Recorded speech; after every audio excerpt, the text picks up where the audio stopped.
3 литр дүкеннің сүтін 42 градусқа дейін қыздырып, үстіне 100 мл ряженка құйдым.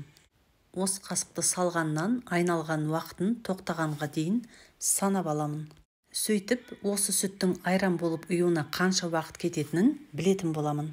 Менің есептеуімше, оған 4 сағат уақыт қажет. Мынау бағанағы ашытып қойған айран. Тура 4 сағат өтті. Қазір көріп тұрғандарыңыздай ұйып дайын тұр. Енді салқын жерге шығарып қою керек. Біраз суығаннан кейін ғана араластырамын. Айран әбден салқындап суыды. Енді біз бұны жақсылап араластырып былғаймыз. Көріп тұрғандарыңыздай өте әдемі, қою, біркелкі айран болып шықты.